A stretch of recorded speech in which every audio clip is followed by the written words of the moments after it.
Boa noite, pessoal. Tudo bem? Aqui é o professor Rafael Seto. Como é que vocês estão? Tudo bem? Eu, obviamente, como você sabe, estou bem também. Se eu estou bem, você está bem, cara? Estamos todos bem. Vamos para mais uma aulinha de física, ó. Galera, mas antes da gente começar, você não esquece não, hein? Se inscreve no canal aí, cara. Vai ser bom demais porque vai ter muitas outras aulas, muito conteúdo, muita coisa especial para você, coisa preparada com muito carinho para você detonar nas provas, tá bom? Olha só, na aula de hoje, velocidade da luz, tema fundamental, importante para coisas que a gente vai ver mais para frente. Mas isso aqui é base, é importante e já caiu várias vezes. Vamos pensar, começando pensando assim.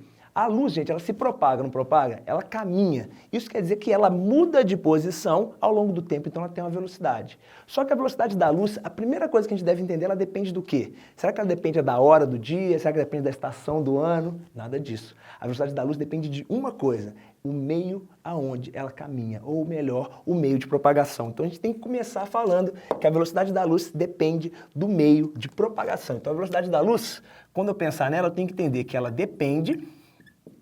E depende apenas, de mais nada, depende apenas do quê? Do meio onde ela está, do meio onde ela se encontra, que a gente chama de meio de propagação, beleza? Propagação. Se eu penso dessa forma, já fica evidente imaginar que devem existir meios onde a luz anda mais rápido, ou caminha ou se propaga mais rápido, e outros meios onde a luz anda mais lentamente ou mais devagar. No meio onde a luz anda mais devagar, todo dia surge um novo material, um novo sintetizado, algo transparente, onde a luz pode ser bem freada, ter sua velocidade bastante diminuída. Mas em relação onde a luz anda mais rápido, isso a gente já conhece. A maior velocidade da luz ocorre no meio chamado vácuo, beleza? Então, se a velocidade da luz depende do meio, a maior velocidade ocorre no vácuo. Então, a máxima velocidade da luz, ela ocorre aonde? A máxima velocidade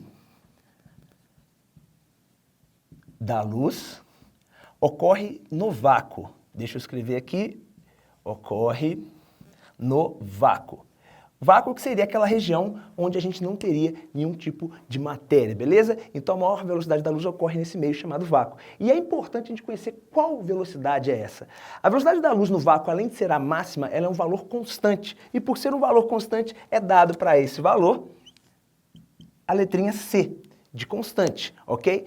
O valor da velocidade da luz no vácuo, que é o valor máximo, vale quanto? Muita gente já sabe, mas vale a pena a gente relembrar sempre. O valor da velocidade da luz no meio chamado vácuo é de 3 vezes 10 elevado a 8 metros por segundo. Inclusive, essa velocidade é conhecida como velocidade limite. Nada nem ninguém pode ser mais rápido do que isso, beleza? Então, vou até dar um destaque aqui, porque vai ser muito importante esse valor ao longo desta aula. Beleza, galera? Para a gente ser, organizado e deixar o quadro bem bonitinho, vou usar minha régua aqui só para fazer uma separação, para a gente ir para a próxima parte. Você deve estar se perguntando assim, Rafa, então quer dizer que, dependendo do meio, a luz pode ser mais rápida ou mais lenta? Ok, perfeito. Mas o que vai dizer, o que vai me contar, o que vai me falar se num determinado meio a luz anda mais rápido ou mais lentamente? É um índice. E como o próprio nome fala, o índice seria um indicativo. Como é que se chama esse índice? Esse índice chama-se índice de refração. E é a respeito dele que a gente vai falar agora. Então deixa eu colocar aqui que o que nós vamos falar nesse momento é de um índice chamado de índice de refração. Ao contrário do que você poderia imaginar, o índice de refração não é denotado pela letra I, e sim pela letra N. Então, no estudo de velocidade da luz, quando eu usar a letrinha N, eu estou falando de um índice, que é um indicativo que vai mostrar se naquele meio a luz é mais rápida ou mais lenta, tá joia? Então vamos pensar o seguinte, o índice de refração serve para quê? Esse índice ele indica se o meio é mais ou menos resistível à passagem da luz. E ele pode ser calculado? Pode sim. Essa aqui, ó, é a expressão que vai calcular o índice de velocidade, o índice de refração de um determinado meio para a luz. Como eu disse, denotado pela letra N, esse índice é dado por uma razão, que seria uma divisão. Mas eu vou dividir o que por o quê? Se eu vou fazer uma razão aqui, a divisão vai ser entre C, e a gente já sabe o que é C. C é a velocidade da luz no vácuo, que vai valer sempre 3 vezes 10 a 8 metros por segundo, porque isso é uma constante. Então eu vou dividir C por V. Para não ficar muito sem nomes aqui, vamos só colocar do ladinho o que seria cada coisa para a gente não esquecer, até porque a gente está aprendendo e é sempre bom a gente ir relembrando. C, pessoal, é a velocidade da luz, mas a gente já sabe, velocidade da luz aonde? No vácuo. Então, deixa eu colocar aqui que C é a velocidade da luz, só que naquele meio. Aonde? No vácuo. Velocidade, você já deve ter visto nas suas aulas de cinemática, que a unidade do Sistema Internacional é o metro por segundo. Agora, se índice de refração é C dividido por V, o que é esse V aqui? Esse V seria a velocidade da luz num determinado meio que eu esteja analisando. Então, vamos supor que eu queira descobrir o índice de refração da água. Seria C, que é a velocidade da luz no vácuo, um valor já conhecido, dividido por V, a velocidade da luz na água, beleza? Então, a gente fala que V é a velocidade da luz em um meio transparente, um meio que eu esteja analisando. Então, é a velocidade da luz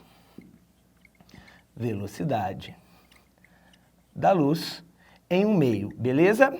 Se também em, só corrigir aqui, em um meio. Ótimo. Se eu também estou falando de velocidade, também existe uma unidade para isso. E a gente vai se lembrar que a unidade também é metro por segundo. Ótimo. Então, o índice de refração, que mostra se um meio deixa a luz andar mais rápido ou mais lenta, ele é dado pela razão da velocidade da luz no vácuo pela velocidade da luz em um determinado meio, tá ok? E é nesse momento que a gente chega já numa conclusão muito legal. Se eu estou dividindo velocidade em metros por segundo por outra velocidade em metros por segundo, eu corto as unidades. Logo, índice de refração é uma grandeza sem unidade. E a gente fala na física que grandezas que não têm unidade são chamadas de grandezas adimensionais. Então, você pode muito bem puxar uma setinha aqui e escrever que essa grandeza é uma grandeza adimensional. E pode-se lembrar que uma grandeza adimensional, ela não possui unidade, ou não tem unidade. Então, deixa eu colocar aqui, ó, não tem unidade. Como assim, Rafa, uma grandeza não tem unidade? Isso quer dizer que ela vai ser um índice. Por exemplo, se eu falar que um meio tem de refração 1,5, quer dizer que ele é mais resistente à passagem da luz do que um meio que tem de refração 1,2. Eu só preciso do índice, do valor, beleza? Por isso que ele não precisa ter unidade. Eu preciso apenas de uma comparação entre dois meios. Vamos pensar outras coisas sobre o índice de refração, além dessa questão dele não ter unidade, beleza? Outra coisa importante é que o índice de refração, ele vai ser maior ou igual a 1, beleza? Vamos lembrar o seguinte, na regra do quociente da matemática, toda vez que a gente divide um termo por outro, tem três possibilidades. O resultado pode ser menor, igual ou maior que 1. Aqui no caso eu não consigo ter um valor menor que 1, porque para ter um valor menor que 1, o meu denominador deveria ser maior do que o numerador. Veja quem está no numerador, velocidade da luz no vácuo, e ele é o valor máximo. Logo, não é possível que o termo de baixo seja maior que o de cima. Portanto, meu índice de refração deve ser sempre maior ou pelo menos igual a 1. A gente vai ver essa situação, beleza? E além disso, é importante pensar em outra coisa. Quando eu olho para esta equação, eu percebo que tem um valor constante, que é a velocidade da luz no vácuo, o nosso C. Isso significa que se o C é constante, a relação entre o índice de refração e a velocidade são relações inversas. Então isso quer dizer que quanto maior o índice de refração, se ele tiver um maior valor, naquele meio a velocidade da luz é a menor. Ok? Colocando aqui mais um exemplo do que a gente pode ter de exemplos de valores de meios e seus respectivos índices de refração. Então deixa eu só apagar essa parte aqui, onde aqui eu vou colocar exemplos de meios e seus respectivos índices de refração. Só queria deixar claro que esses valores que eu vou colocar são valores médios. Você pode muito bem fazer uma questão e esse valor ser um valor um pouco diferente, beleza? Então você confia naquele valor que aparecer numa questão. Olha só, pessoal, a luz consegue muito bem caminhar na água, então existe um índice de refração da água. O valor médio do índice de refração da água é aproximadamente 1,3, ok? Mas a luz também poderia caminhar num meio como, por exemplo, o vidro. O vidro, o índice de refração, um valor médio para ele é esse aqui, ó, 1,5. Aí, nesse momento, a gente pode fazer um comparativo. Água e vidro, meios onde a luz se propaga. São meios onde a luz se propaga igual no vácuo? Obviamente que não, porque no vácuo a velocidade da luz é máxima. Aqui as velocidades vão ser menores do que no vácuo. Então eu vou entender o seguinte, quando eu comparar água e vidro, o índice de refração do vidro é maior.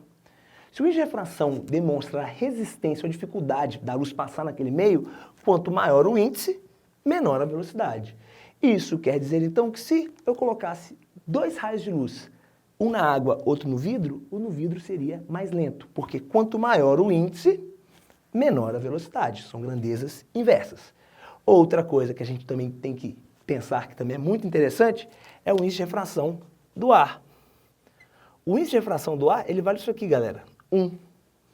Então, se ele vale 1, Rafa, você está querendo me dizer que a velocidade da luz no ar atmosférico é igual no vácuo?